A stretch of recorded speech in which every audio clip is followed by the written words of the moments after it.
As I move through each idea, please feel free to ask questions or make comments or suggestions. But I want to note that some things about our ideas have not changed, and that is, number one, there will be no job loss, as we mentioned on September the 8th. And number two, these ideas do not cost the district additional dollars. So the first idea was around creating flexible start and end times for middle and high school students. This idea is already being implemented at Windermere Ranch Middle School and has received nothing but positive feedback, according to our principal, Dave Boland. At our other secondary sites, it is a work in progress. So our update for you tonight is to let you know that our middle and high schools are currently surveying their staff, their students, and their parents to gather feedback to determine the level of interest in the flexible schedules.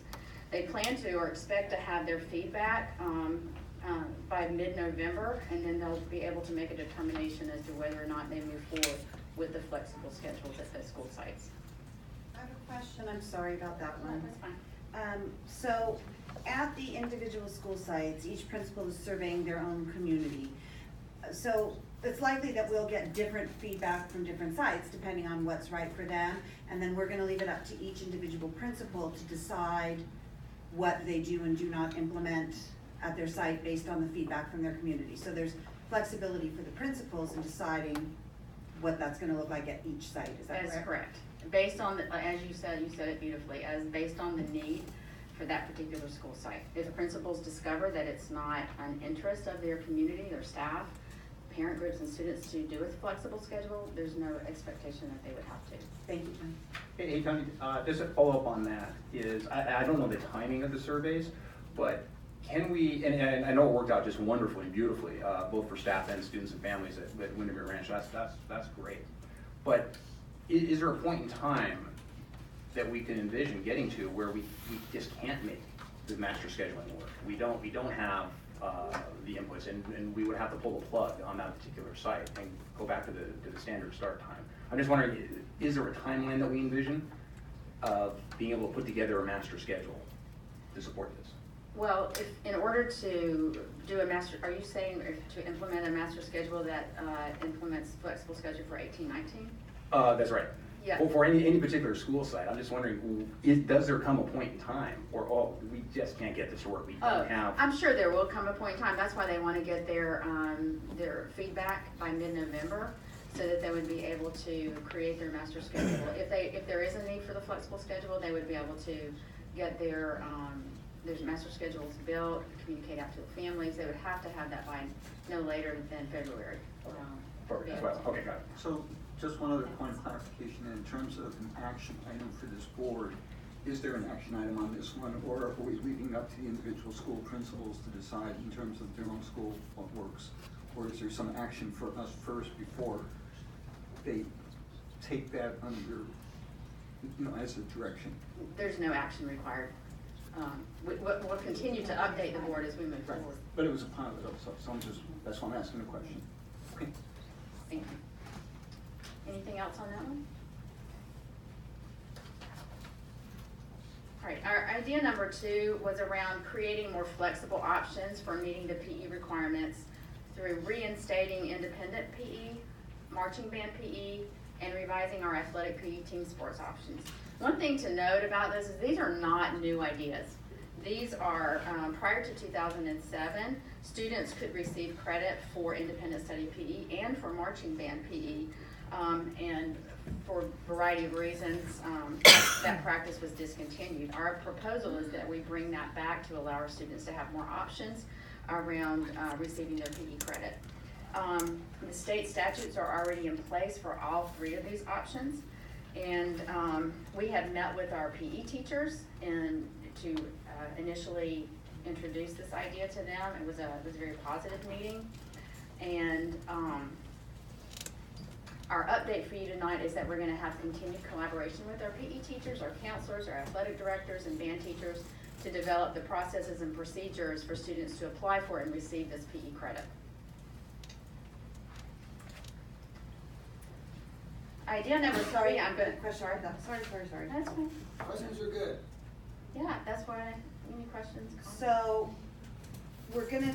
should we decide to move forward with this, we need to obviously get the word out there to people that this is an option for them and that they can do it. And then I hope that the district will work really closely with the sites to make sure that it is not a cumbersome process for the students, because what we don't wanna do is offer them this option and then have them get buried in paperwork or bureaucracy trying to get to it.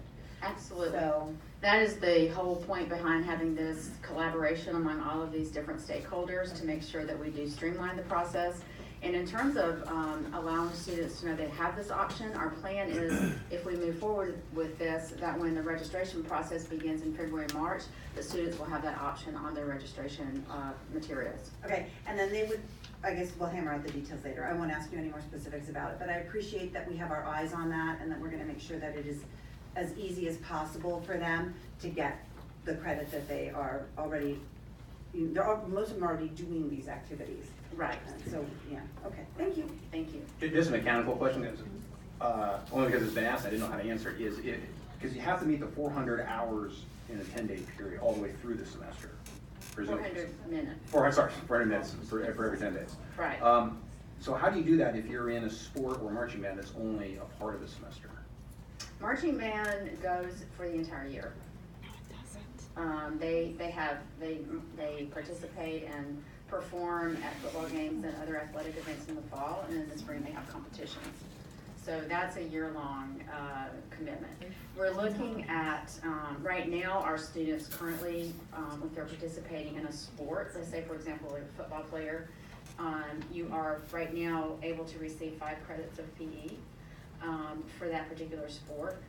We're looking at revising and possibly making it easier for students to receive that PE credit, given the fact that the hours that they really spend practicing and conditioning for those particular sports far exceed what they spend in a regular PE class. So we're looking at that. Again, this is a process that we need to bring our PE teachers back in together and consult with them and our athletic directors and all that. Because right now, one season could equal one semester. You're looking at one season potentially being 2 semesters. Perhaps. Okay. That also helps our scheduling issues and the counselors and our students themselves, because if they participate in a sport, for example, football again, I'll use that, then in the spring, they come back and then we either have to find a place for them in a PE class or they become a TSA to fill that spot. And it kind of is a disruption for the PE teachers' classes and that kind of thing. So those are some of the reasons that we're looking at. Well, plus it gives them more options on electives. Exactly. It Or opens up arts, another whole music, or elective. whatever, right? Exactly. So, only one more question, independent PE. We talked initially about the kinds of criteria that would allow for independent PE. What's the process gonna look like when you get down to individual type of programs? So for instance, the kid who's in Taekwondo, for instance, or a dance program, that it's not the top tennis player type of program with their own personalized coach. It's some other type of program where they're getting lots of exercise. Is that something that's going to be considered within, you talk about accreditation of the teachers, the amount of time they put into it?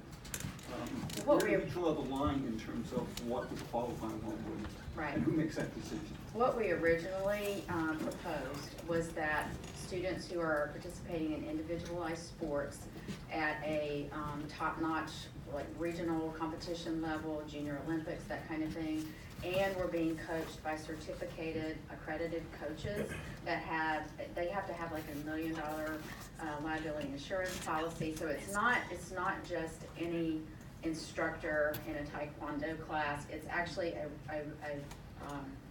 a coach that has the credentials that would be equal to what a PE teacher or what that have that kind of I don't know exactly what I want to say here, but that accreditation. And so we're not talking about just going and taking a dance class. We're talking about working in an individualized sport where you're training hours a day, you're doing competitions on the weekends and after school. And who will make the decision? Obviously, we'll have parameters within the paperwork that we develop, and it will be made by whoever is overseeing that particular independent study PE at the school sites. So if someone was in Taekwondo, for instance, and they're competing at a national level, they could very well qualify. They could if they But had. the kid who's taking the class down the street at the storefront, not necessarily.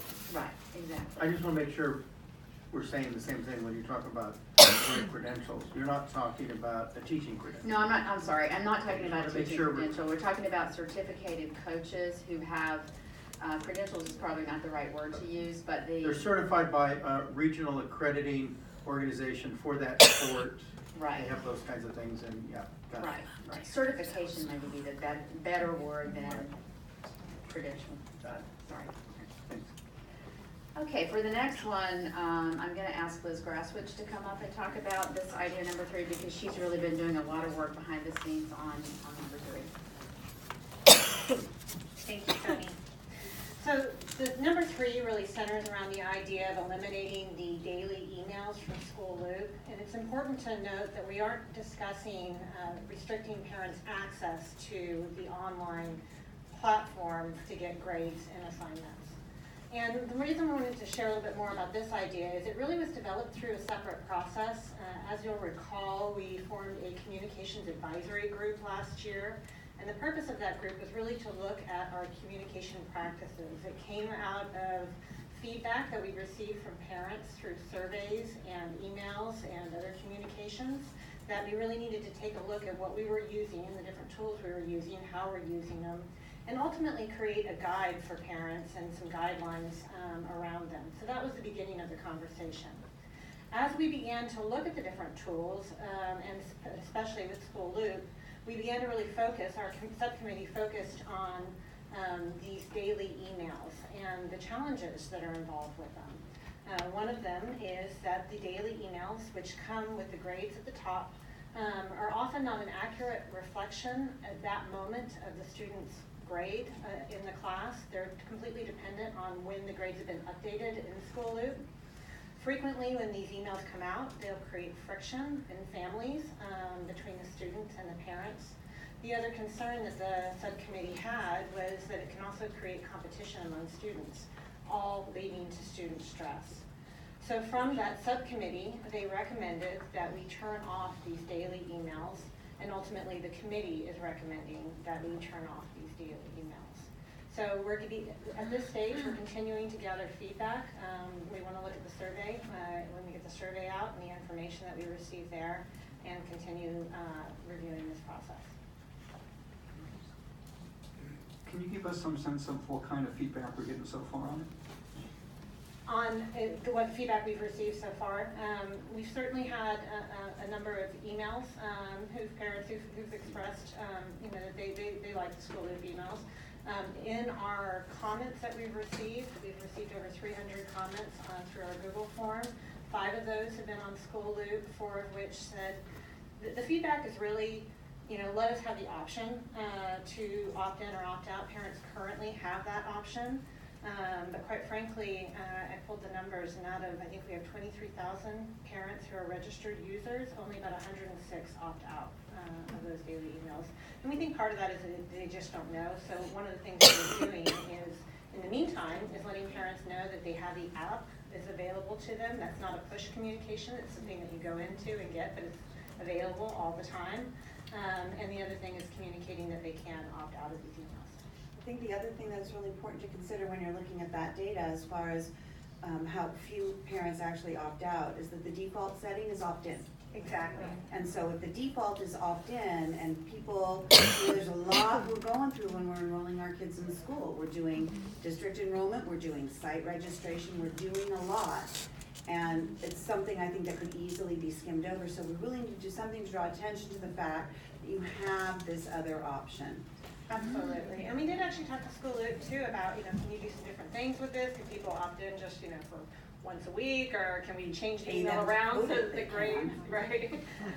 But unfortunately, they weren't willing to do that. They were willing to turn them off district-wide. So that was what we were left with as an option to recommend. So is there any feedback coming on how frequently they would want daily, or not daily, how frequently they would want email update? You don't want a problem occurring where parents find out when it's too late in the semester to have a meaningful effect on the final grade for the student. So I don't know what that sweet spot is. Has there been any feedback on, did it want monthly, weekly? You know, that's part of what we can try to gather from the survey. I do know one of our sites has a thing where they update they do it, they have an agreement that it goes once a week. And so there's just, one update once a week. And so parents know on that day, that's when the information is going to be accurate. But we can certainly gather more feedback. And the staff knows to do what they need to do from an updating of the student's record according.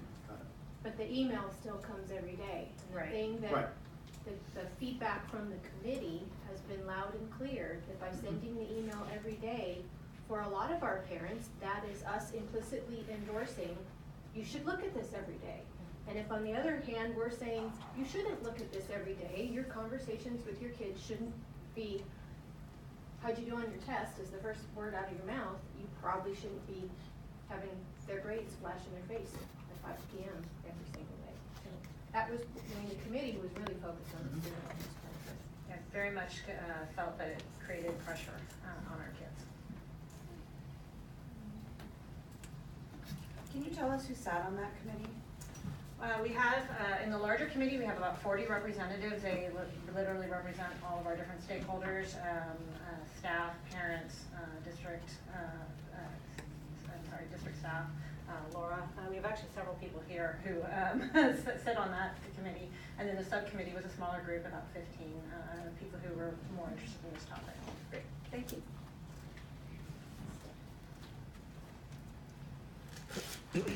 Okay, idea number 4 really is about giving middle schools the option of taking either 6 or 7 classes. And the update on this is that we are going to maintain the 7-day schedule at all middle schools, status quo. And the difference is that students can exercise their option to take only 6 classes if they want. And if you remember from the September 8th presentation, we talked about that the state only requires students to attend school 240 minutes. So allowing students to only take 6 periods still would be within meeting the instructional minutes requirement. But it also gives students the option. But no student would have to reduce the number of classes they wanted to take from 7 unless they wanted to do so. A couple of examples that I shared with you on September the 8th was at some of our middle schools that don't have a lot of electives to offer, that often a student will repeat the same elective 2 years in a row, not because he or she wants to, but because there's nothing else that he wants to take or she wants to take, or sometimes just to get that 7th period in, students will become a TSA. And so this will give those students the option, not TSA, teacher on special assignment, TA, a teacher assistant, sorry. And you know, just to fulfill those classes. So this is the update on number 4. So one question on that one, Ben. How does that work in terms of a student then wants to take 6 periods only on the 7th period day? And is it possible that the period they're not taking is in the middle of the day as opposed to the first or the end? No, thank you for asking that. If a student elected to only take 6 periods, the principal would work with that student's schedule to make sure that that period was either at the beginning of the day so that that student could come later, or that student could leave early. So it's a scheduling? Yes, it would be scheduling. We do that now for students who, you know, have other independent study fee, for example. Okay. Idea number 5 is around our world languages, offering up to 2 years of world language credit in middle school, while still having the option to take 1 year of language over 2 years. And let me just explain what we mean by that. So right now, we have 2 options for our middle school students. And that is that students can start a language in 7th grade and take 1A, and then in 8th grade they take 1B, and then they move to the high school at level 2. Students also at the middle school can choose to take no language, and then they enter 9th grade and decide to take a level 1 language. What we're proposing is adding, not taking away, but adding to those two options and continuing those two, but adding students, the option to allow students to take sixth grade, 1A, and seventh grade 1B, and then if students are successfully complete 1B in seventh grade, then they would have the opportunity to take level 2 in eighth grade with the ability to enter ninth grade at a level 3 if they so choose. So that just opens up another option for our students, not taking anything away from what they're currently doing. Yeah, I would like to make, just a comment about that. Because I think for some of our kids who are intrinsically motivated to do more, this offering another academic option early might compel them to take advantage of that possibility, and I then would worry that they're taking on more than they should. So do we envision, and I realize that these are just discussions now, but do we envision having some sort of a counselor conversation with the families of sixth graders who would want to start in on this early, or just something to make sure that it's really the right choice academically for the student should they decide to embark on this journey earlier than they otherwise would have? Well, similarly to what we do now with we look at our incoming fifth grade students, and we look at their student achievement data. We look at how successful they've been in fifth grade and prior, and make those recommendations for things like math placement. Yes, exactly. And other placements. Exactly. So I would see that this is something very similar to that we would look at the students on an individual basis and and make those recommendations for whether or not, along with their parents and counselors and teachers, whether or not they were ready to begin that language in sixth grade. But I'd appreciate if that was part of the discussions. Thank you very much. What isn't said here, but I think needs to be stated, is that the literature shows over and over and over again that the sooner you take a foreign language, the better you are at absorbing that language and being more proficient at that language. So I know I took, in my school district where I went in Southern California, we started foreign language in sixth grade. And so by the time I got out of high school and went into college, I was doing great. Whereas somebody who had to start in high school or didn't even do anything in high school and went to college with a foreign language. It's just the way we're hardwired as a species. The sooner you learn a foreign language, the better off you are. So in that sense, this is a great idea. I concur with Denise's concern is that there's going to be a certain segment of kids that they're going to be, you're going to stress them out. Parents are going to push them, and they may be going into something that they're not ready for. Hopefully there won't be a lot of those, but I like the qualifying, for lack of a better term, the qualifying aspects of being reviewed with counselors and staff. Okay, thank you. Tony, do you see any impacts on staffing as you move level 2 potentially to the middle school level from the high school level? Or do we have our middle school teachers who would then start teaching level 2? Well, the idea would be that middle school teachers would teach level 2. If we actually, to be honest with you, this is actually creating more opportunities for teachers at the middle school level. So, if we didn't have enough middle school language teachers at the middle school to continue on with level 2, we could conceivably look at asking some high school level teachers to teach that level 2. It just depends on the staffing. Yeah. The possibility of shifting, Right. because as we shift the class down to the next school level. Is my understanding, and Keith may, want to weigh in, but if a world language teacher is credentialed in world language, then he or she can teach any level of that language, Okay. with perhaps the exception of AP, which So requires. the issue would really come down more to how many kids are actually prepared to take that class, and does it justify the class at the school site? Right. And what do we use as a parameter for something like that? For the numbers? Yeah. Well, it depends on the school site, but what you would hope is that if you had enough, there's gonna be some transition, obviously. Right. So it's really gonna be, we were talking about this today, we're really looking at the first group of students that would take level 2 at the 8th grade, we're looking at 2021. So it's really gonna take us some time to figure out how many kids are gonna get there. There will be some transition years where and maybe it will always be this case where you've got 6th and 7th graders together who are taking 1A, and as they move up, so it's hard to answer that question until we kind of see what the trends are gonna be over the next couple of years. The other question that just comes to mind is, okay, so you go ahead and take 1A in 6th grade, 1B in 7th grade, but you hold off until you get to high school to take 2, and how does that gap affect something like world language training, for instance? I think that we would make a commitment, as we have with all of our programs, that when we start, that we make a commitment that we're gonna follow through, that we would make sure that those students have the opportunity to take that level 2 language in the 8th grade, if that's what they want to do. No, I'm saying that from a student Oh, choice from a student perspective, choice. because they want a different elective or something before they leave middle school, so they hold off until they get to high school and use one of their periods at that point. So, Well, and we have that going on right now, a little bit, not to the same extent, but we have the dual immersion program at Quill Run.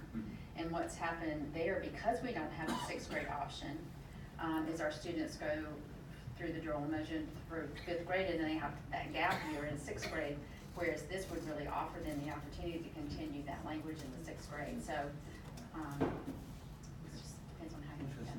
okay. Tony, since the UC requirement is 2 years of foreign language for the 3rd recommended, could a middle schooler conceivably satisfy that requirement as a middle schooler? I wouldn't figure in the GPA because it wasn't taken in high school, but does it meet the requirement for UC? It does, doesn't it? Or if you don't know, it's okay to say it. Yeah, I'm not sure. I know. Go ahead, Rick. I can answer that, being familiar with this program. So the way a transcript is presented to university, and it would be very unusual for a student to stop at level 2. There aren't very many UC students, if any, anymore who don't get in with at least 3. But if a student elected to do that, there would be a mention on the transcript that they completed that coursework successfully. But a more typical approach would be that the student would start at level 3, like our students do now with doing algebra and geometry middle grades. The universities assume that if they started algebra 2 in grade 9, they've successfully completed it. It doesn't equate into the GPA, but universities honor the integrity of the transcript. It would be the same with world language. So they might just take 3 their freshman year and say, okay, I'm done with it. That would be likely. It would be unusual for a student to have a UC approach with only 2 years. Okay, thank you. I think it's important also just to emphasize what Rick just said. When they take these languages, while they're satisfying the requirement, they're not affecting the student's GPA on their high school transcript that would count when they're applying to college. So I think that that's an important distinction that we need to be clear about. That we don't have grades from 6th grade impacting our high school GPA. Right. Yeah. May I, Tony, make one comment? And that's a really good point. In watching this in other school districts, that gives students a safe chance to begin languages from the beginning. But what I think also is important that I've seen happen is that also if students are so inclined, they can go farther into a language, level 3, 4, 5, and watch other languages like the AP literatures and AP languages be offered where in the past they were not. So it gives students options to do not only more depth of that language, but possibly even room for a second language in high school.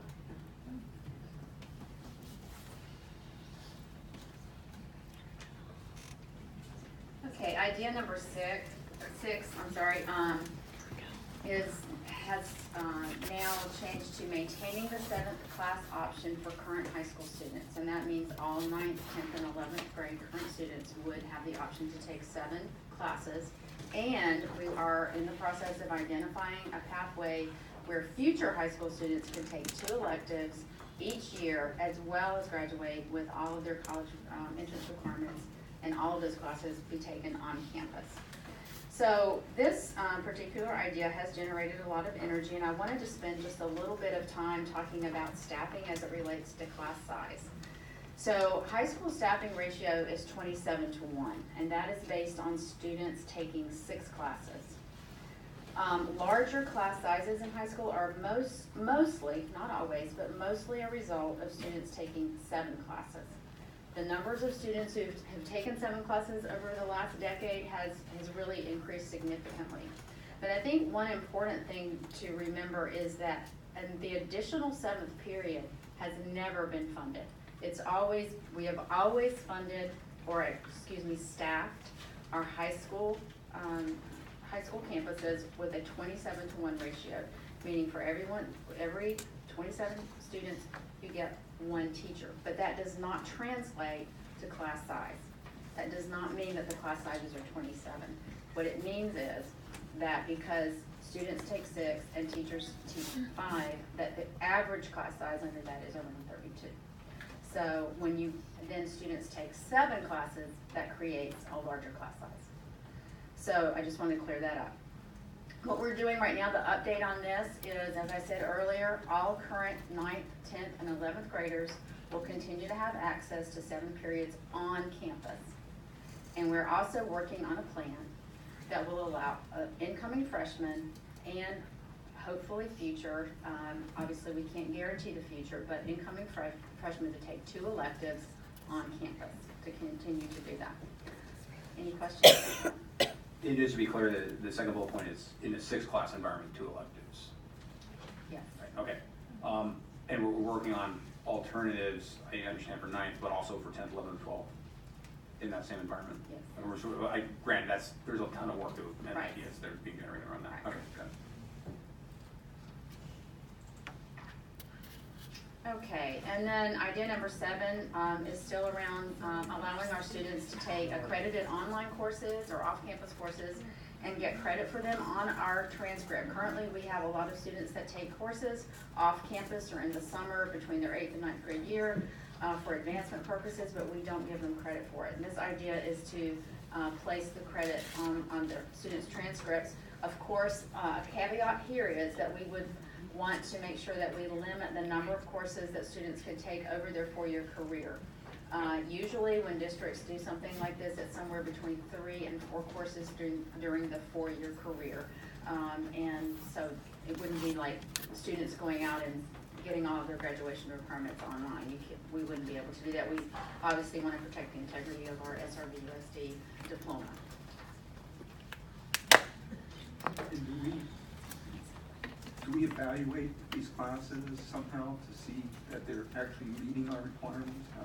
How does that happen? Well, they have to be accredited, Okay. and just like our courses are accredited. So some of the examples here that you see, community colleges, many of our UCs and CSUs offer opportunities for students, and then we also would be able to, some of our students take summer courses with private schools like BYU, and which is also accredited. So my question though is, before they do this, do we say, yes, that's okay? Yes, we do. We have a As opposed to at process. some point down the process that they said, I've taken on an course and I want credit for it, and they say, well, we say, no, that's not accredited. So Yes, I'm we just have- wondering how in the process it works to confirm that, yes, that is an appropriate class. We have a process right now for the advancement, even though we don't offer credit, but the students have to turn in a form ahead of time. They have to tell us what school that they're going to be taking this course.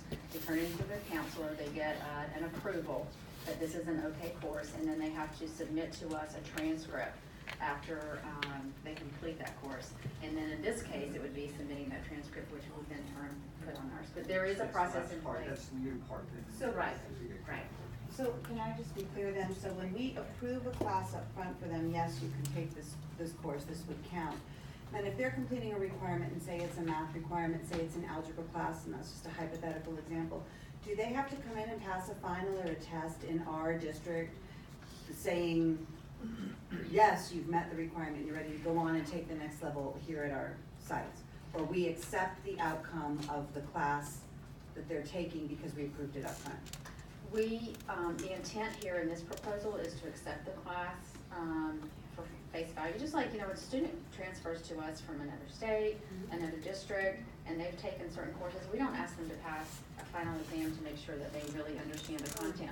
So the idea here is that we would accept it at face value. Now, we'll tell you, practice has been in the past with some of our math advancement that we did ask students to take an exam. Right. We have moved away from that, with the exception of Algebra 2, and I'm working on that. But honestly, personally, it doesn't make sense for us to ask our students to take yet another exam just to make sure that they've mastered the standards when an accredited Right. institution has said, yes, you have met the standards, and yes. Especially if we approve it up front. Right, exactly. Okay. So, Thank you. just another quick scenario then. So in today's practice, are students taking these online courses in lieu of our regular classes, or are they doing it in addition to their regular course load at school? Right now, what most of our students who take these classes are doing, and the most popular thing for students to do is if they're taking Algebra 1 in 8th grade, they typically might want to take geometry in the summer. And then, so they don't take geometry with us, obviously, but when they enter 9th grade, they're ready for Algebra 2. So that's been the practice in the past. So they're still taking a math with us, it's just a higher level math. Okay, so how would that change going forward? Is there a possibility then that they don't take that 6th period class because they're taking an online class? It's possible. Right now, we haven't offered or opened up the option for our students to do any of this before, so. Right, that's why I'm asking, would that be an option under this? Yes, for example, if we open this up and, so you have an 8th grader who's, I want to get 9th grade English out of the way, so I'm going to take this over the summer, online course or whatever, then that student would take one less English class with us. Does that help answer your question? That does, and then my next question is, what happens if they don't complete it?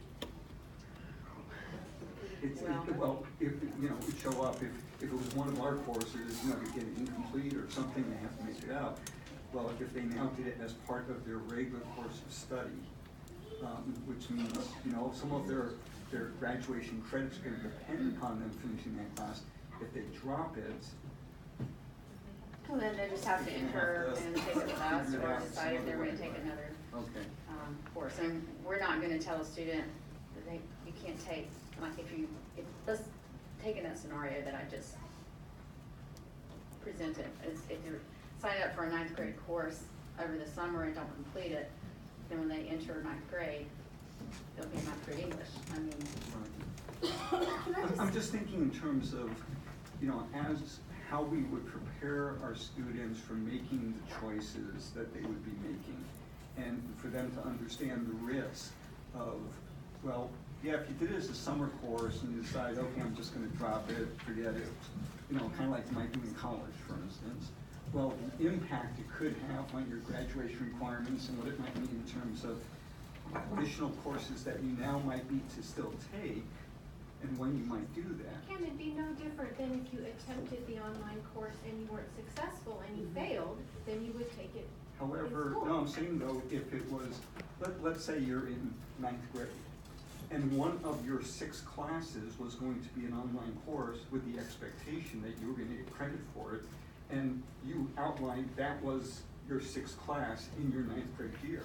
Well, if you now drop it, well, you didn't Then get you might credit have for to it. make a So choice and drop something else. something because going English would forward, be right, required. exactly. It's a required course and you're gonna have to. So figure out it's someplace another to show it. possible scenario then, that we would have kind of kids from, so if, let's use your example and say we promote a child out of 8th grade and they decide in that summer before their freshman year that they want to do English 9 online, and they enroll in a course and they pass it. Would we then put them in English 10 as a freshman? Or we would hope them to take, or they could have that extra period as a freshman Right. to take something else that they wanted to take. But we would allow them to fill the hole with English 10?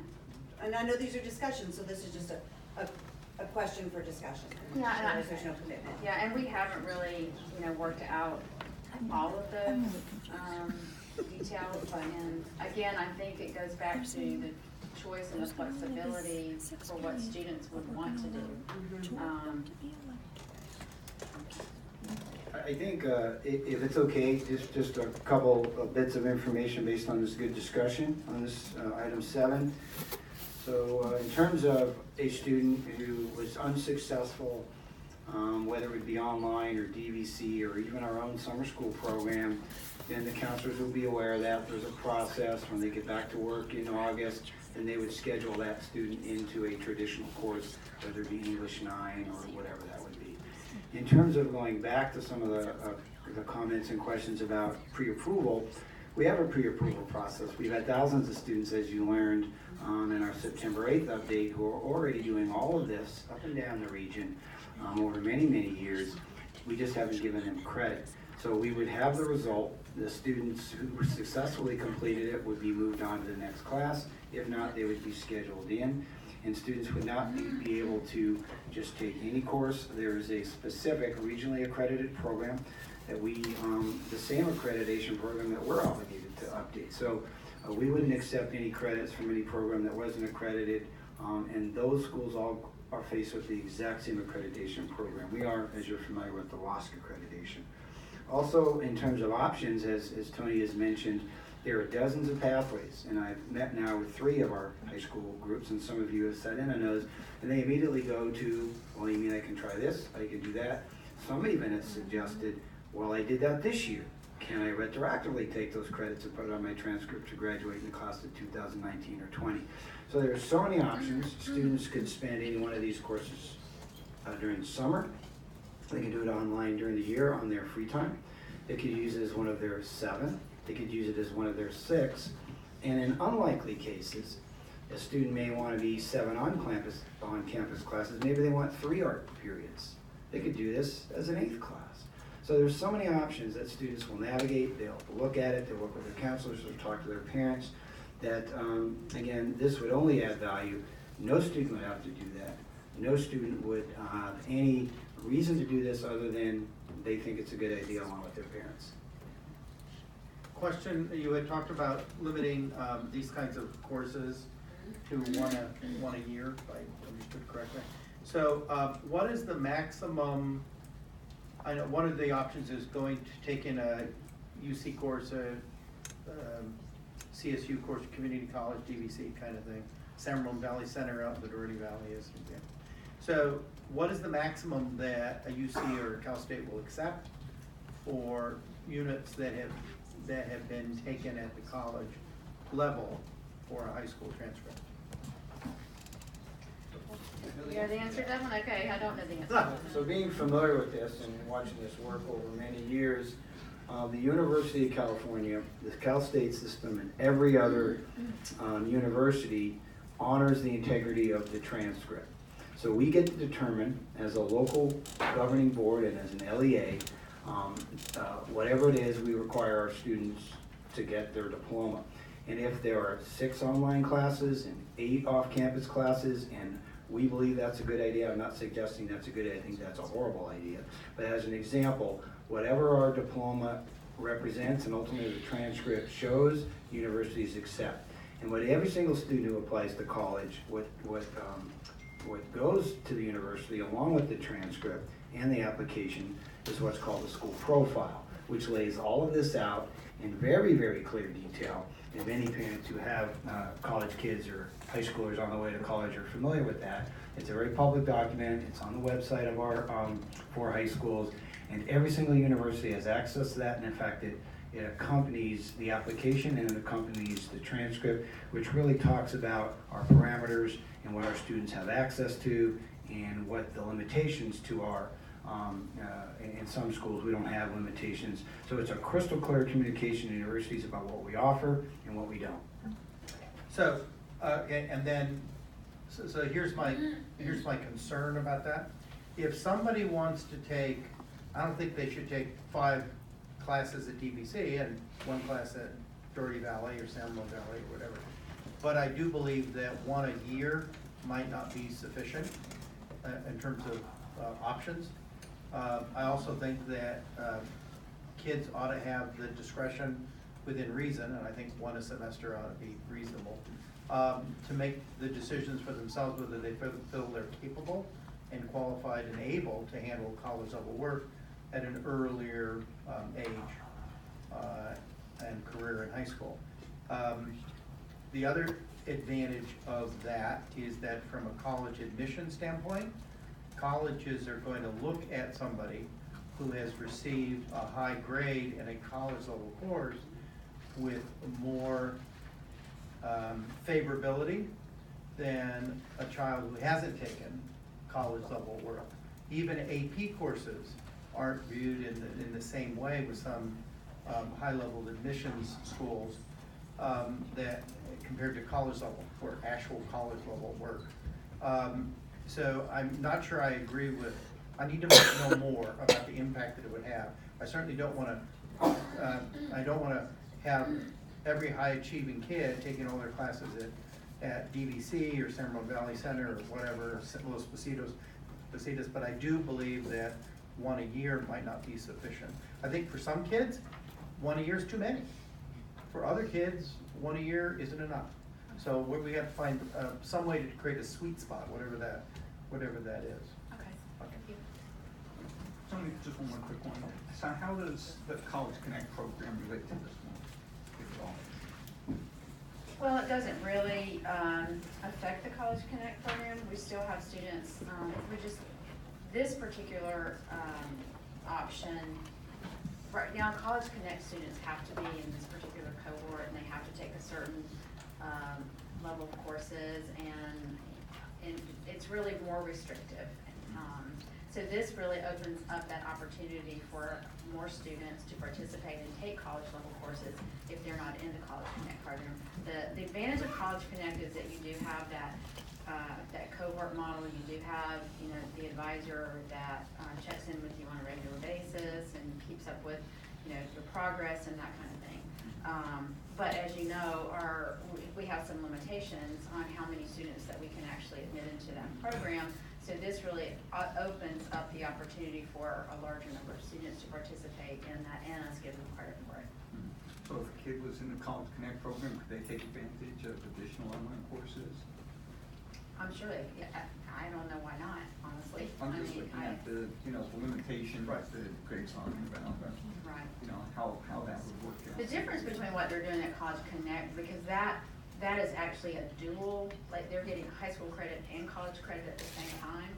So, So kind of looking at that with a different set of eyes. yeah, it's a little bit different. Plays out. Okay.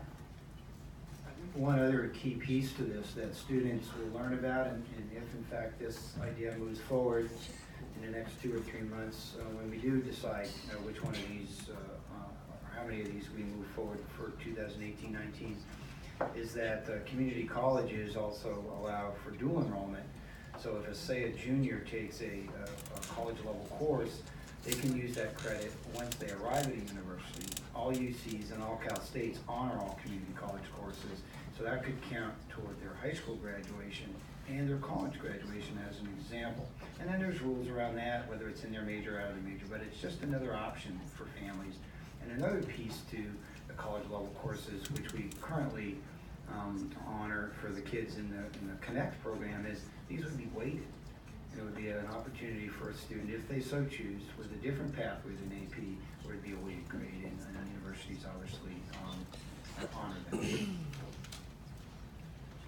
So other options associated with this idea is the idea of offering free summer school courses, SRVUSD summer school courses for some of our families. Right now, the only thing that we offer in high school for summer school is for remediation. So this idea would be to offer summer school courses for credit for free for our students if they wanted to either take an English 9 over the summer or take another one of their graduation requirements. And then the other idea that we've been talking about, and Rick's actually spoken with one particular DVC official, and I've been contacting several different departments in DVC, is the idea of offering those college courses on our high school campuses after school and over the summer. One of the reasons for that is that what we're learning from DVC is that their Pleasant Hill campus as well as their San Ramon campus, they're beginning to be impacted, and they need space for teaching courses.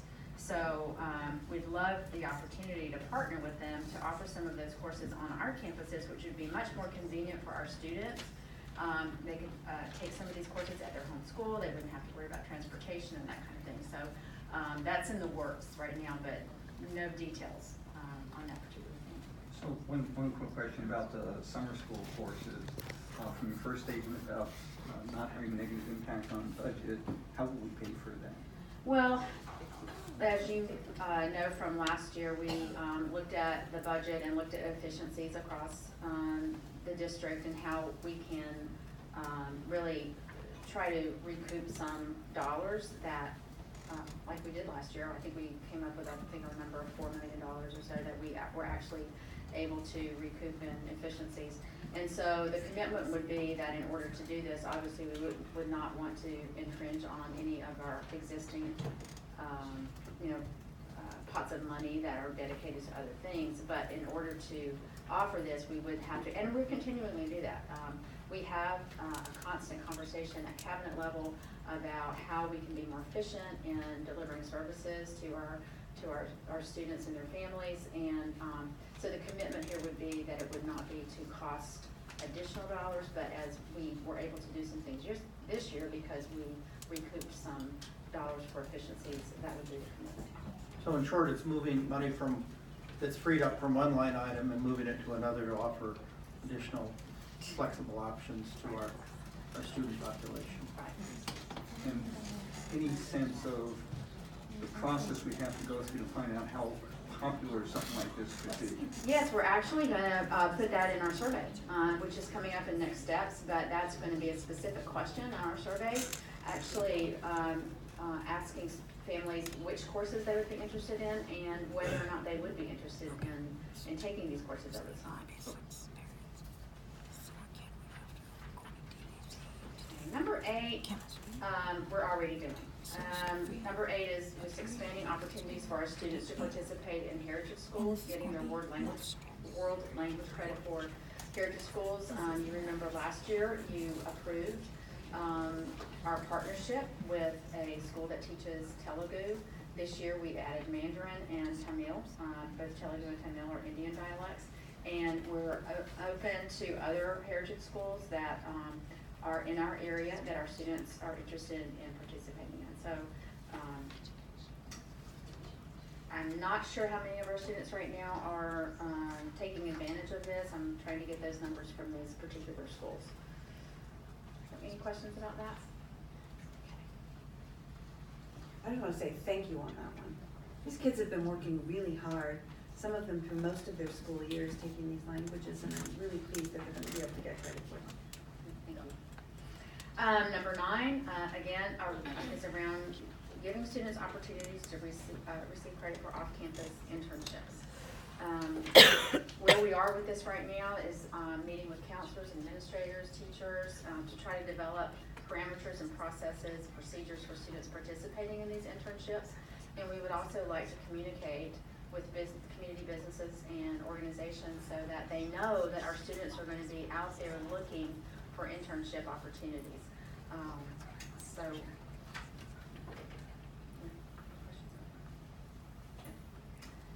then our last idea is around redesigning our high school graduation requirements. This slide you saw on September the 8th, which really reflects that San Ramon Valley Unified School District has higher graduation requirements than most other high-performing districts across the state. And this just lists a few of those high-performing districts. We formed a committee comprised of teachers and counselors, high school principals. We had students and parents on the committee, and Rachel Hurd served as our board member on that committee. We had our first meeting on Thursday, October 19th. We're going to review our current graduation requirements and then make a recommendation to the Board of Education later on this fall. We hope to bring that to you in December. We included this slide just to drive home a lot of the things what Dave was talking about when he was doing his presentation. Dr. David Gleason, who is a clinical psychologist, recently spoke at the National Association for College Admission Counseling. And I'll let you read that for yourself, but basically, how much pressure is too much pressure for our college-bound students, and more is not always better, and rigor is not equated to more. So, just food for thought. I think the thing that isn't said here, but I think hopefully people understand, is that there is no one sweet spot of where, you've got to find the right place for pressure, because it's implied, you have to, pressure is good in moderation, but that sweet spot where it's now excessive and the child is now in danger mentally and physically from the pressure, that sweet spot is going to vary literally from child to child to child. And the hard part is finding that sweet spot that's going to be appropriate for each and every child that we service in this district. I also think it's really important for us to acknowledge that there are two different kinds of pressure. And some pressure is healthy and some pressure is not. We have to be able to distinguish between the two, and I won't go into a big long discussion about it. But we're very well aware of the fact that there's a certain amount of pressure that our kids need in order to develop coping skills that they can handle and that we can help them learn life skills. That's decidedly different than the pressure that was forcing students, for instance, in Palo Alto to step onto train tracks and things like that. There's two very different things, and our eyes have to be open. So, next steps. So, as I've mentioned a couple of times this evening, we are launching a personalized learning survey in early November. We will be surveying students in grades 8 through 12, parents across the district, all parents, and then all staff K-12. We're also going to begin holding interactive parent and staff meetings.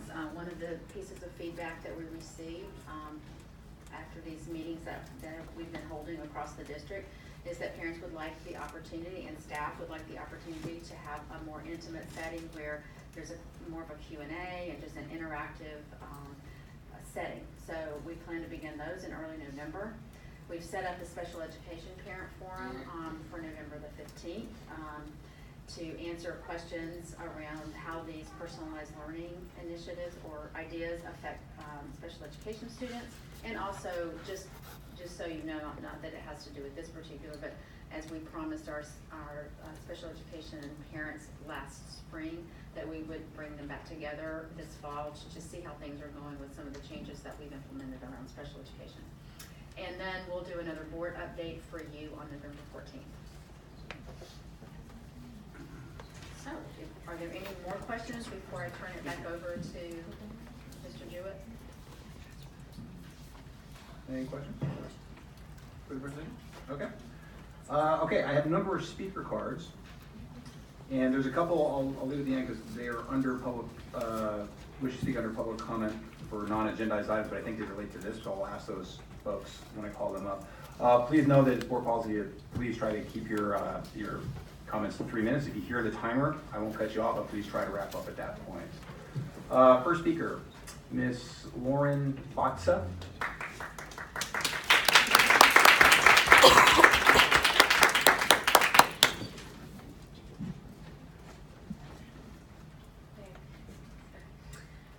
Hello, I just want to start off by saying thank you for giving this opportunity for students and parents alike to speak and those of the community. My name is Lauren Batsa and I'm a sophomore at San Ramon Valley High School. Not only am I an academic student, but I'm also an artistic student as I'm involved in theater at San Ramon.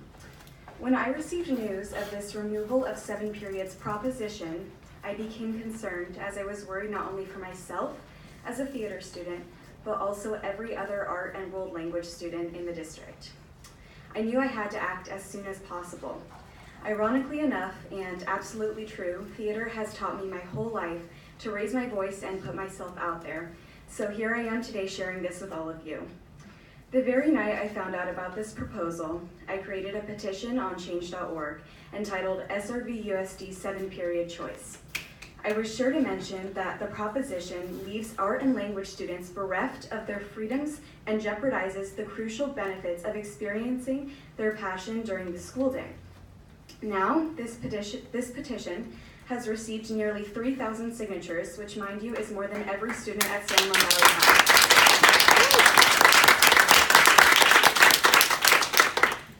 I understand that the proposition has been edited and now only jeopardizes the freedoms of students out of high school going into it, or give or take a few years. You may wonder why I'm not satisfied with this alteration in the proposition. As someone who looks past myself and has the ability to put myself in someone else's shoes, again, uncoincidentally, something theater has taught me, I worry for every other art and language student who needs and desires to continue doing what they love in their future high school days are not met with this proposal. So my question for the San Juan Valley Unified School District is, how can every student's freedoms and passions be supported and protected with this new proposal? Thank you very much. Thank you, ma'am. Haley Horton.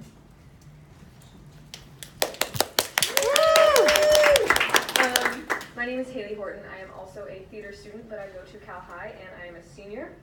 I just wanted to address the theme of stress that was brought up a lot in this board meeting. And for me, theater is one of those stress relievers. And I know that a lot of other programs at Cal High are stress relievers as well. In fact, our sports teams, the sports teams at Cal High, at least in my experience, are extremely glorified. Teachers give them extra time for homework if practice ran too long, if they are away for the weekends due to games. But I had rehearsals for school play 5 days a week for 4 hours and was never given a single extra day to do my homework. I have been on both sides of the equation, as I was on varsity lacrosse for 2 years. Another point I will make is people right now depend on the art classes offered at my school to fulfill their passions. Maybe they can't afford art classes outside of school. Maybe their parents don't support it. School may be the only place for them to be in their happy place. I know for a fact that I am one of those people. While I am fortunate that my parents can afford the fees for my improv team outside of school, my theater class is the only time I could truly be myself during the school day and have fun. I cannot imagine a school day without seeing my drama teacher, Miss Woods. If you have already taken away woodshop, auto shop, and other opportunities for students to get exposure to those fields they could be extremely passionate about. So all I am asking is to please keep in mind the happiness of your students when you make this decision, and ask yourself, would you cut the funding for your football teams, the one that you, Mr. Schmidt, tweet about, giving them congratulations and singing them high praises, or even dare take away them entirely? Remember, we pour so much money into the sports, but arts are where people truly get to let their personality shine. Shouldn't we value that over a touchdown? Thank you.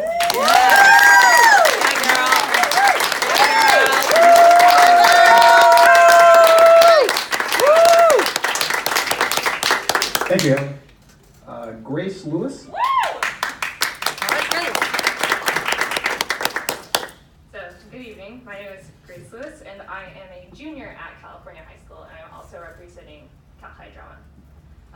I have a few questions and hardly any comments, mainly because I'm just confused as to why we would think this is a good idea.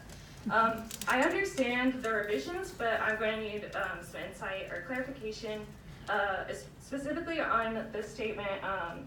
We will continue to work with the staff and the community to ensure that future SRVUSD high school students will be able to take 2 on-campus electives each year, in addition to the on-campus courses needed to graduate and meet elite college entrance requirements. This is a vague attempt at calming down the people who,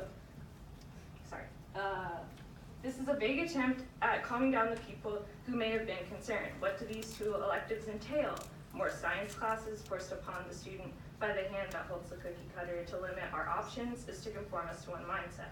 Secondly, I have noticed much discussion on the lack of funding in our district. I would like you to take note that this is my first year at a San Juan Valley Unified School District school. I moved here from Anthem, Arizona over summer break. And in Arizona, every student had the opportunity to be offered a public school bus. And it was somewhat devastating to my family to see that it was going to cost us $250 a child to get to school. So we're getting money. Where's it going? Last thing I ask you, I end this with one statement on how am I to be stressed in a theater class, in our class, choir, photography, band, and not be stressed in an AP calculus class. I'm sure many people in this room would agree. Give us fine arts or give us a big fat red F.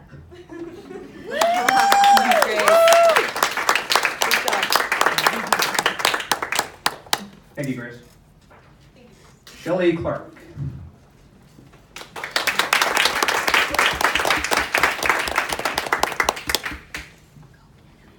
Good evening, district staff and board members, superintendent, assistant superintendent.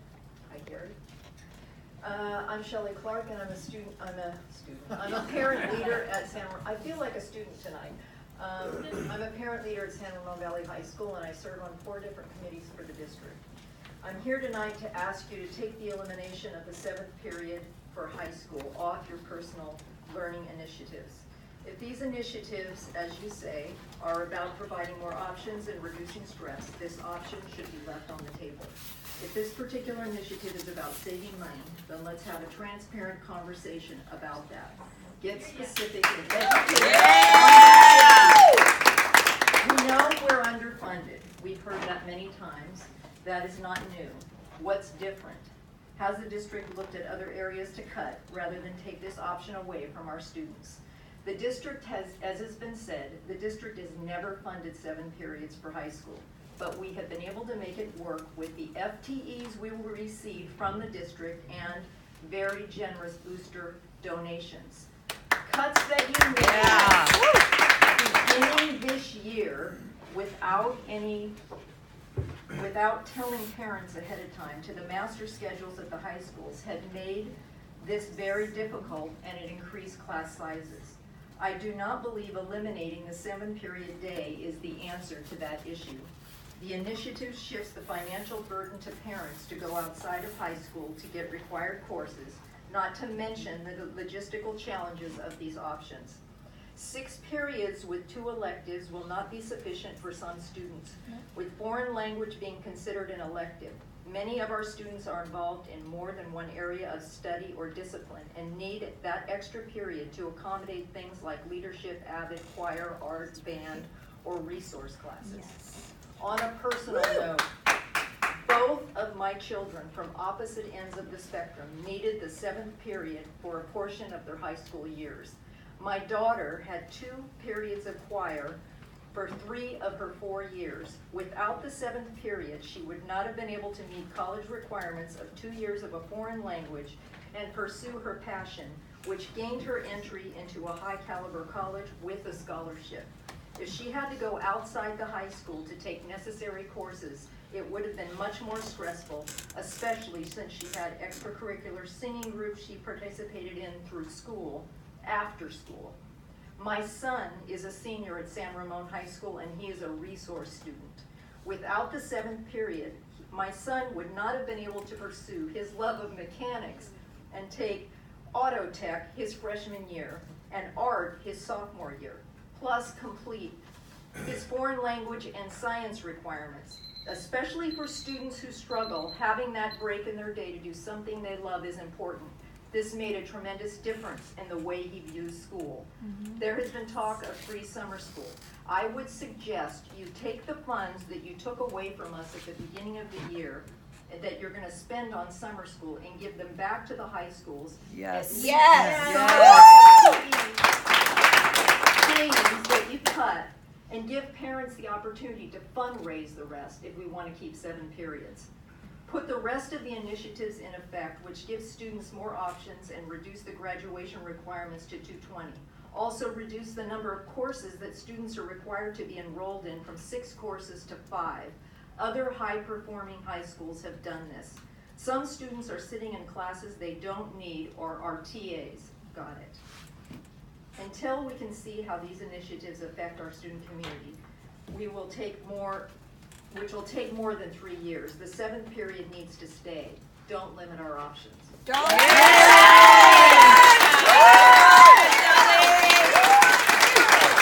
you, Jennifer Wright. That was good. Jennifer Wright. Oh, sorry. Did you miss me? 6 feet tall. Jennifer, hang on for me 1 second, hang on 1 second. I just like to point out for the audience members, typically, when you come up and speak, it's under non-agendized items, and the board cannot respond to you because we're a public board and the public deserves notification that we would be speaking about a particular topic. This is an agendized item tonight, but we want to hear your comments. We want to hear what you have to say, and then when you're done, we'll be able to comment. So I noticed people leaving, and I struggle with that because we want to give you the respect of listening to what you have to say, because it impacts what we have to say, and then we'll be able to respond to you because this is an agendized item tonight. So hopefully people will stay beyond their comments so that we can have a meaningful discussion after we've heard what you have to say. Yes. Thank you, Jennifer. All right. My name's Jennifer Wright. I have children at Charlotte Wood and at San Ramon, and one in transition heading out. If climate is such a strong focus this year, then I'm asking why you're threatening all of our programs. I know that the A period class allows a lot of people to take electives that they would not otherwise be able to take, but are we failing to consider that the 60% that are not taking A period classes are also enrolled in these electives that will no longer have the class size needed to maintain them? In many areas, if you don't get enough students in the classrooms for these electives, because they don't have the choices anymore, they won't be able to take them and the programs fail. This is what's happened at other schools when they have cut the 7 period option. I went ahead myself and did some research in the last several weeks since I heard about this among all of the Bay Area schools that are considered above average, scoring on grade schools between an 8 and a 10. I don't know if you know that 30 out of 38 or 80% of them all offer a 7 period class, most of them a standard 7 period class. So we are putting ourselves at a disadvantage for our kids that are going to be applying to colleges, competing against other kids in this region for the opportunities that we are now threatening to take away. I know that there are options for outside the school, and I know that we have talked about some of them. I happen to know that the BYU courses cost $800. I know that the classes at campuses go at double speed to an AP class. These are not accessible to most students, nor to parents that would have to travel that way or come up with the funds. After school right now, kids are playing sports, they're volunteering, they're working a part-time job so that they can save up for college. They're working towards excelling in an area of interest for them. If we force them to take required classes after school in order to augment their school day to compete with other college applicants, we're going to take away from their other opportunities that they're supposed to be pursuing. For me, electives fall into 3 categories. They fall into the arts, fine arts, they fall into career development, and they fall into language. Language I don't see as an elective anymore. I think most of us are raising children to go to college in this area. So if they have to choose between those two, career development and arts, where are they going to go? We have 2 of the best choirs in the state in this district. What will happen to them? They no longer support them. 40% of the kids drop out. My son struggles with school. If he didn't have his robotics class, he would not have an interest in science and math and continue to persevere to learn so that he could figure out a way to apply that knowledge towards his area of interest. My daughter is a nerd.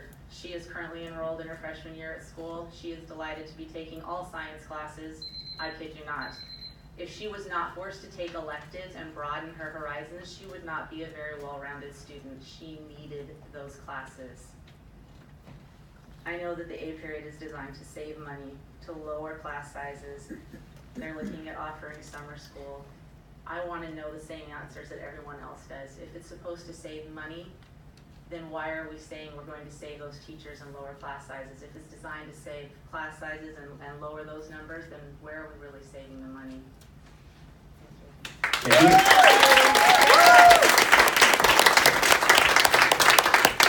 So my next 3 cards are all for non-agendized items. I'll just call them because I think they might relate to this particular topic, but you let me know if I fire name if you want to make me to move it. Laura Vranas.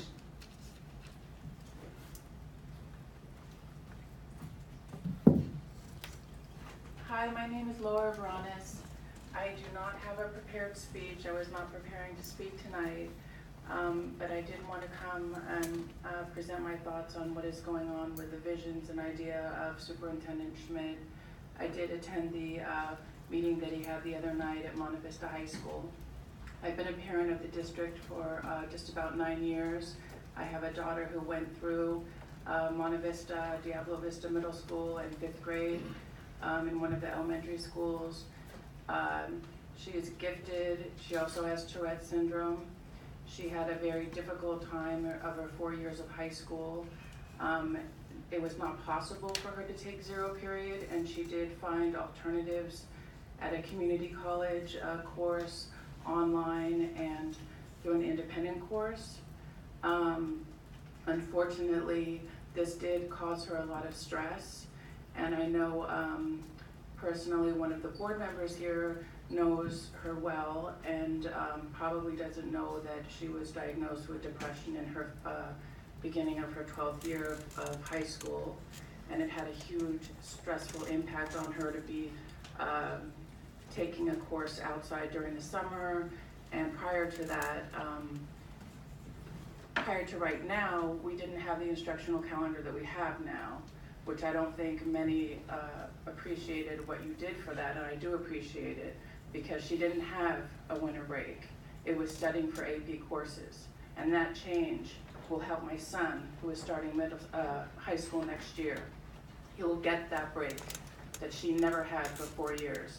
She had homework over spring break, homework over winter break, and summer school homework for AP courses. She's in Berkeley now in her 3rd year in physics, so she's a high achiever. My son is not like that, and he's not going to push himself, and I'm not going to be able to get him to take an online course. He's going to laugh at that. He's not going to want to go to summer school over the summer. He thinks that's his playtime, that's his fun time.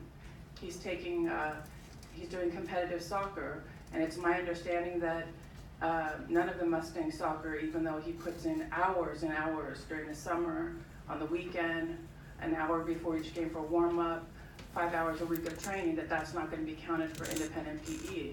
That's a problem because he needs that elective. He's been taking, with wonderful Mrs. Eddington that we all know, he's been taking instrumental music and playing the tenor sax for 3 years.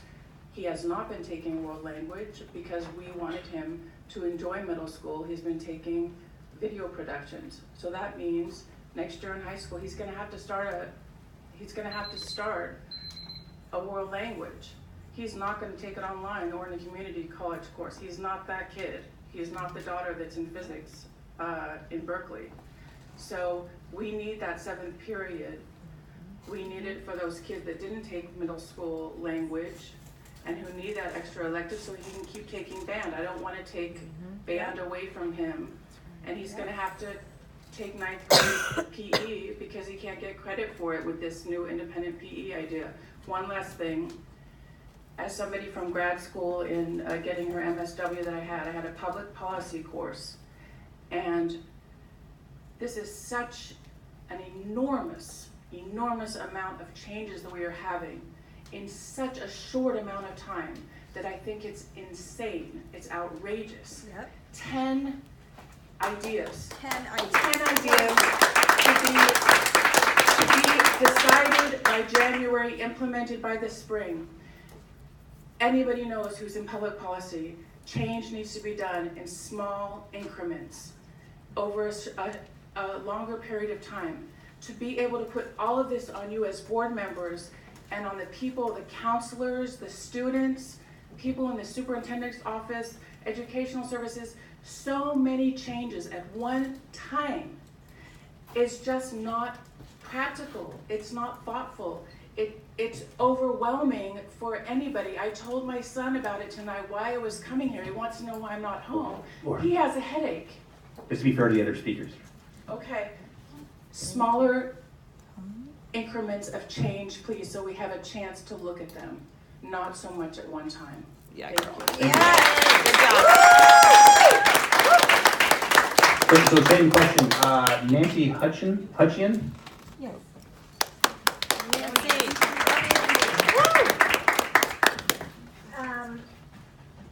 My name is Nancy Hutchin, and I last addressed this board in 2002. It was at the school board meeting in June, closest to the time of graduation. And I came to the school board to thank them. I wanted to formally thank my daughter's teachers and the education system for what they had given my daughter. And I also did that 4 years earlier in 1998 when my son graduated. So I'm going to be a little less impassioned, I think, than the parents that you've heard already today. But I did want to come here. I walked a mile on arthritic knees with my sign because you do a good job, and because my kids were very successful coming out of the school district. But I'm a little concerned about, on the one hand, hearing all this talk about stress, and yet on the other hand, I saw a lot of proposals tonight that, looking back on my kids, would have introduced even more stress into because I saw board members shaking their heads about the notion of kids staying up until 1 a.m. studying. My son stayed up until 1 a.m. studying every night except for the nights before AP Chem test, and then he stayed up until 3 a.m. And it was actually driving me nuts looking at what the stress he was putting himself under. And I went to Nora Fisher, who was I don't know how long any of you have been in the district, but she was a marvelous counselor at San Ramon Valley High. And I went to her and I said, Nora, you have to talk to my son. I mean, this is nuts. Get an A in AP Chem, but why do you have to get the highest A? That's what he wanted to do. And she said, I said, call him in and talk to him. And she says, Nancy, no, I'm not going to call him in and talk to him because this is his academics is his varsity sport. It is his football. And this is what he wants to do. And so, Board Member Marvel, you're exactly right. You cannot necessarily, you as a board, even as a parent, you can't hit the sweet spot for how much stress is too much, right? But I know that if it was expected that he would be taking the chemistry at DVC so as to free up the elective to take off the stress back at the school, that's just a little nuts, it seems to me. Yes. Right? Yes. I mean, I have to tell you, and I just want to say, and my daughter, she is Senior Development Officer, San Francisco Opera. Thank you, Ken Abrams. And Thank you, Nancy. Same question for Allison Sass. Good job. I'm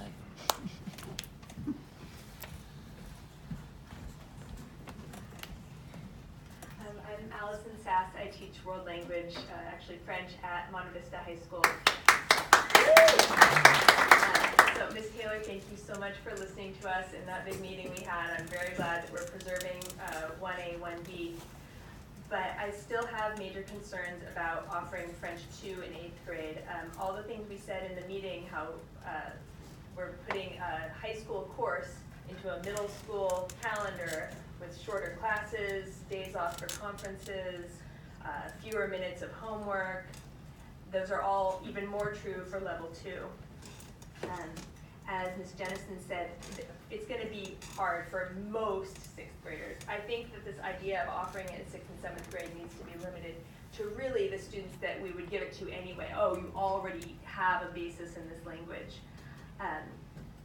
Which leads me to the question Mr. Mintz asked. How do we know that they're not going to have a gap?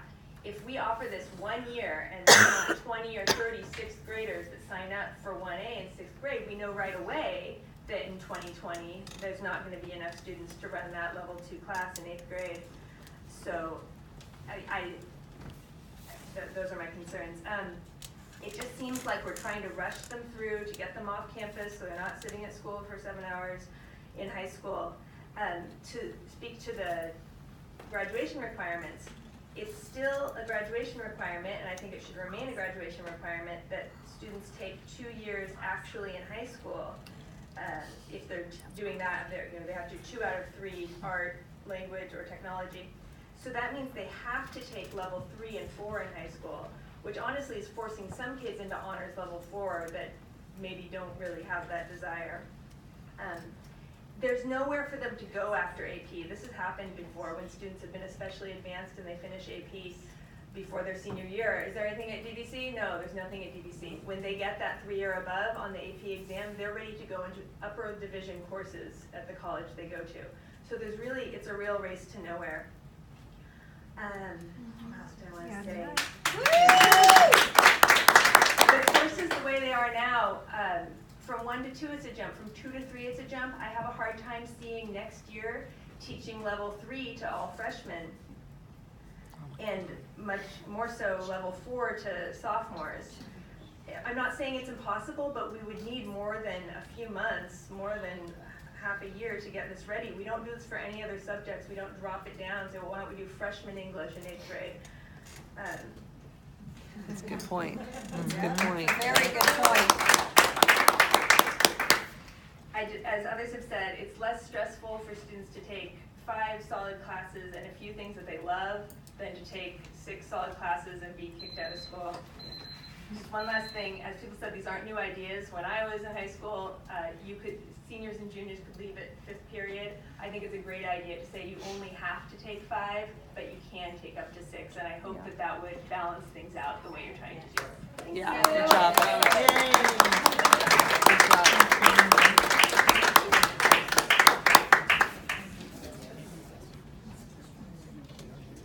I left school 5th period to go to my job. That is all the speaker cards I have on this topic. So I will open it up to board discussions.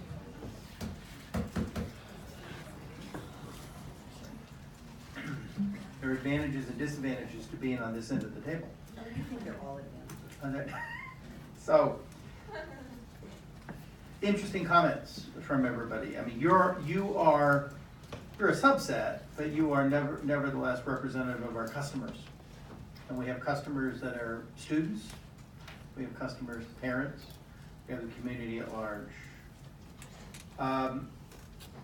So several disjointed comments about various things I've heard, then I want to talk about a summary view that I have. Nothing that no conclusions have been reached. We're still in the discussion phase and the gathering of information phase. So I don't think anybody should feel necessarily that any of this is a done deal, because this board member, and I imagine the rest of the board, waiting to see what we get in feedback from when we do the survey.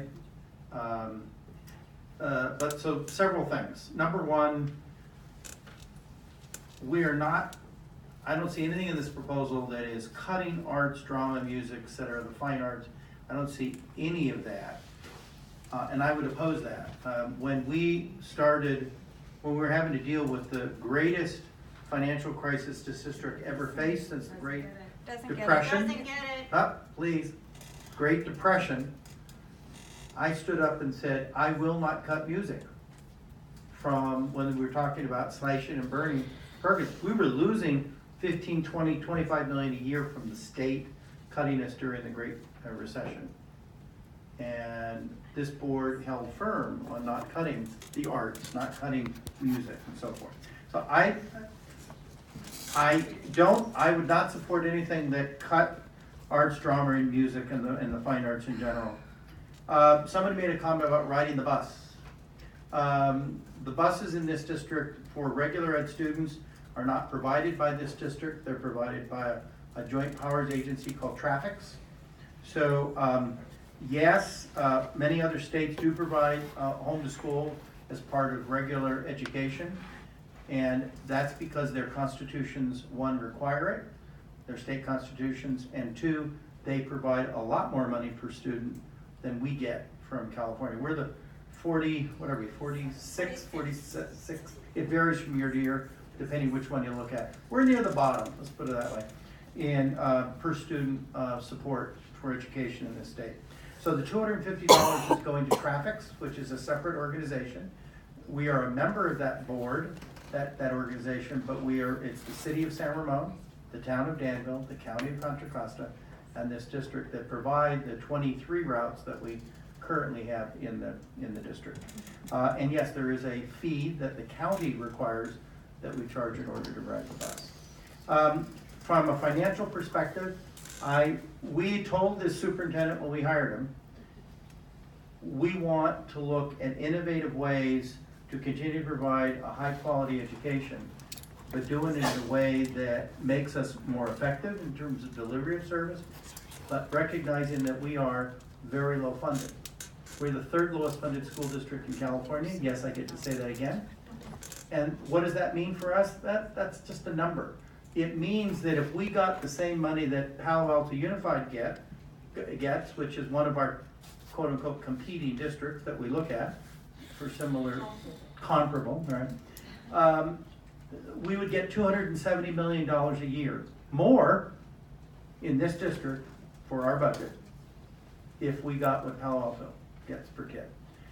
We would get $60 million more a year, districts that are right next door to us, if we got the same level of funding that they get. So we're third lowest funded in California, and yet we have some of the highest. If you wait for the next presentation, or the presentation after the next one, where we talk about how we did on the various state testing, I think you'll be pleased with the results. So even though we're low funded, we still provide a quality education. We cannot, however, say because we've always done it that way, we must continue to do it that way. I'm always in for looking at ways to provide a quality education in a way that's innovative, better, not worse, better, provides flexibility to our students so that every student who has a different set of needs, a different set of priorities, a different set of what they can accept before they're overly stressed out, that we can provide that to them given the limitations that we have in terms of our budget. I would like to get more information about, there was a comment made about high-performing high schools. The norm is 7 periods. I'd like to see data on that, please. I have it right here. Oh, good, you can provide it to the superintendent. I'd like to see what information you have, and it may not be. I want reliable data, reliable studies that can tell us what is the norm for 7 periods. Somebody had commented about doing something. Don't do everything at once. There's too many things, too many initiatives. I am of the belief, I was an administrator in schools and colleges for 35 years. My philosophy, I'm impatient. And my philosophy is, if something's good for students, somebody has to tell me why we don't implement it. Now, we can talk and debate about what's good and what's bad. But if the conclusion is something's good, well, let's think about it for 4 or 5 years. No, if it's good, let's do it. And in most cases, more flexibility. I'm not talking about the 7-period day. I'm talking about flexibility. Flexibility is good for kids for whatever they need. I really think this debate is coming down to 2 issues. One is the 7-period day over here, and one is the issue of flexibility, the initiatives that are going to provide more flexibility. In listening to a lot of people at various forums, I think most people are in favor of many of the initiatives related to flexibility. not so much in favor of the 7-period day. No. I don't want this whole discussion about how to provide more flexibility to die on the 7-period day issue. I think we need, each one I think should stand on its own. Each one should be looked at where its pluses, its minuses, its merits, and its demerits, and make an informed decision about what's best for students. There's one other point that, a comment about, we all went in unless you're a current student, many of us in this room went to a college when it was a different era, and what colleges looked at in the past, or what they considered to, what made you go into the yes pile versus the no pile in elite, hard to get into colleges, universities. Those metrics have changed, and relatively recently changed. So if you are a student, or if you're able to take a college level course, what we're being told by experts is that you have a better shot of getting into the universities you want to go into, as opposed to taking even AP courses or standard high school courses. My daughter, who got into Berkeley, she was a graduate of this district. The chancellor said, looked at the 3,000 kids that got in and said, you're 1 in 9. I'm sorry, 1 in 11 that got in. And we turned away thousands of students that had over 4.0 GPAs. So it isn't just getting a good score. It isn't just getting the best grade in the class. It's what makes you different, what makes you be put in the yes pile because the university looks at you and goes, hey, they're experienced taking college level work. We're going to give a shot to that student because we only have so many seats. But here's somebody who's presenting a transcript that shows they can take college level work. Better shot at getting in to that yes pile. And I think what it comes down to for me is more flexibility is good for kids. I haven't made my mind up on 7 periods. I want to understand the impact that it's going to have on our students. And clearly the parents and the community out here, they haven't bought into the concept of going to something less than 7 periods. So, that doesn't mean this whole initiative should be killed, and it doesn't mean going down from 7 to 6 is ultimately not a good idea. It means Superintendent Schmidt is doing exactly what we asked him to do, which we need to look at all the options, all the variables, what's good, what's bad, what works, what doesn't work. And sometimes these discussions are scary and difficult to have. But we hired him knowing that those were the kind of questions we were asking him, and he would have to come back. So nothing's a done deal yet. Nothing is a done deal yet, from this board member's perspective, other than let's continue the dialogue and make sure you provide feedback when the survey comes out. Thank you. So we appreciate that you came out tonight. We know it's hard to be out and away from your families. Come to the meetings and for your contributions to this discussion. I need to acknowledge that we have 32,000 students in this community, and there's an unspoken voice that isn't in the room tonight that we have been hearing from as well. So for me, I appreciate, tremendously appreciate the feedback that we've received so far and from you this evening. And for me, the survey is really, really important because that will give us certainly the broadest representation of voices from throughout the community about how they're feeling about these initiatives. I know Laura mentioned that it's too much all at once. I would like to reiterate that they're really all interrelated. And while we can look at them and discuss their merits and demerits as individual items, they really are part of a bigger picture of the vision that we're trying to execute for our students. So is funding part of the discussion? Certainly funding is part of the discussion, absolutely. But so is what's best for kids. So is pressure, so is anxiety, so is So are options, so is flexibility. There are many, many things that are factoring into a discussion where these 10 items all relate to each other and what we can ultimately do to make our campuses a more friendly place for our students to learn.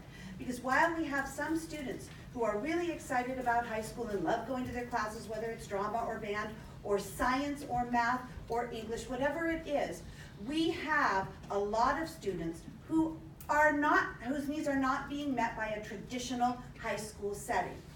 And we've been hearing about that for many, many years. I have 4 boys of my own. I can tell you they were square pegs in round holes sometimes in high school. It didn't meet their needs. Flexibility options would have been good for my family. Maybe they're not good for every family. We're all individuals. We know very well that 32,000 students bring us 32,000 individual needs as far as what they need in a classroom, what they need in a school environment. We, as 5 very caring people in this community, very educated people, and very demanding of staff, do not make our decisions in haste and do not make our decisions about big initiatives like this without all of the information in front of us first. So I want to reassure you that we do our due diligence as a board, and the questions that you have as a community, we have as a board as well. So it's really, for me, fundamental. These discussions are fundamental to my ability to be able to synthesize all of the information that I'm getting. Your contributions are a very big part of that, and they help us make our decisions about giving direction to staff about how to move forward. This isn't an action item tonight. These are ongoing discussions, and I want to commend Rick and the district for not having a top-down attitude. What they have is a vision. Thank you for having a vision. We need a vision. And then we need to hash it out amongst ourselves, all of our stakeholders, parents, students, community at large, board members, district staff, staff at our schools. We all need to be part of the discussion, and that's what we're doing. All of those discussions haven't happened yet. There's another meeting tomorrow morning. Then we're going to have a special ed meeting. Then we're going to have some smaller talking groups where we can vet some of these ideas further, perhaps provide more accurate information than some of what I've heard from folks tonight who have some information but could benefit from more information in certain areas. So I want to commend staff for getting out and having these discussions, and to remind everybody that they are in fact discussions. They are discussions, and we are hearing you, and the initiatives have evolved based on the feedback that we've received so far, and they're going to continue to evolve. Nothing is a done deal right now. In my opinion, as we look at them as they all interrelate to each other, if we implement these initiatives, I think that especially the one that would reduce the high school graduation requirements, in my opinion, will have the greatest impact initially. Because we won't have students sitting in classes that they don't need to sit in just to check a box because they need the required credits in order to graduate from high school. That's a waste of their time, it's a waste of staff's time, it's a waste of time, and we don't want them doing that. And we know that they don't need to in order to be successful on whatever path they choose post-high school. I think that then we will see class sizes start to go down because we won't have students taking up seats in classes that they don't need to be in. I think that as we implement many of these initiatives, should we decide to do that, we will see a natural decrease in class size at our school sites, which is good for everybody because we've been hearing from our middle and high school teachers for as long as I've been sitting on this board that the class sizes are too big. The discussion about why they're too big is a very complicated discussion. And Tony kind of did her best at taking a stab at it in her presentation, but it is a very complicated discussion. And many of our class sizes at our high schools are as big as they are because we have so many kids taking advantage of the 7th period and we're not staffed for it. So you're putting kids in classes and cramming them into these classes. So it is a difficult concept and a difficult discussion, and we're going to try and find a way to simplify it. But understand and please know that the 7th period is a huge contributing factor to the class sizes in our high schools. It's a very big factor in that discussion. My opinion right now, tonight, based on kind of your feedback and how I'm feeling, is that, and if staff is looking for direction, is that we have to continue these very important conversations because not everybody has had a chance to hear the information yet. And it's unfair to make decisions or plans without everybody having had an opportunity to get the information. So we need to move forward with these conversations. And I think that my own personal opinion is that some of these may require more discussion than others. I feel like there are some of these things, for me personally, the heritage schools, things like that, high school graduation requirements, that I, as a board member, don't need a whole lot more of information to understand the immediate benefit that they would have on our students and families. So some of the things for me, I can see an immediate benefit, and I don't feel like I need more data. Other things, I feel like I could benefit from more data, and I feel like it would help us make an informed decision if we had more data from reliable sources about how these decisions might impact our families moving forward. One of them is the 7th period, the other one is the world languages discussions. I think they are really good, healthy discussions to be having, and I want to keep having them, but I'd like to get some more data about, so that we're not speculating on when that might happen. We're not speculating that our arts might be impacted. I don't want to speculate at the risk of our students. I want us to prove that these are going to be really good things for kids or not, and then I can make an informed decision based on the input that we get from the survey and from community members, people I meet and talk to all the time, people who reach out to me personally. We can synthesize all of this information and make an informed decision. So for me, as a board member, that is where I land. There's one final thing I want to say, is that the parents, we talked a little bit about funding, the parents in this district, and the students in this district, do not want what a free public education looks like. Free public education in the state of California is dismal at best. And our parents really contribute to making this district, to empowering us to provide the kind of education that our families and our communities demand from us as a school district. We view you as our partners. Your opinions are valued. We are hearing what you are saying, and you need to give us an opportunity as a board to keep doing our good work on your behalf to make sure that we're making the best decision. And our promise to you is that we will make the best decision based on all the information available.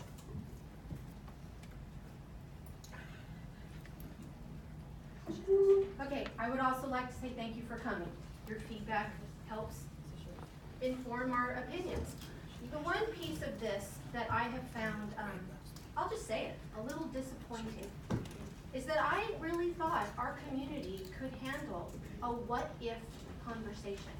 And in many of the venues I've been in, I've seen people immediately put up the wall because they're thinking within rigid constraints. Greg is absolutely right. When we brought Rick in here, we already were high performing. We already were good. We already knew we had a lot of really good things in this district, but we asked him, how can we be better? And his ideas about market choice and flexibility are innovative. They don't have to be negative, framed as outsourcing for a lot of our kids. They're going to provide options that are rigid, everybody must take 6 periods or 7, constrains itself to. We automatically assume that taking away a period means we're taking away an elective. It doesn't have to be. If you look at our high school requirements. Yes, it does. There we go, closed-minded. Can I please finish? We're living it. You're uninformed. We're living it. So if that does happen, we can choose what to do from And there. I can assure you that the 5 people up here, okay, I'll change my tone. The 5 people up here would never want to make decisions that put our kids in boxes that don't work. Because you know what? We make a change, it doesn't work, we fix the change. That's part of the beauty of the 3-year ease. Okay, you all had your chance to speak, now it's my turn to speak. When you look at the high school requirements, our high school requirements require 35 credits of social studies, but the college requirements only require 30. So wow, I think there's an opportunity to create a little more space in the schedule there. That's one of the things that the high school requirement committee will work on. Because we want our kids to do choir. We want our kids to do instrumental music, drama, leadership, not woodshop because we don't have it anymore, we'll say robotics. I want them to have more opportunities for internships. I want all the kids at San Ramon High who wanted to take American Sign Language a few years ago and couldn't or thought they couldn't because it was no longer offered there, to have an easy way to take it through DBC. Not a reinvent a path or create a new path.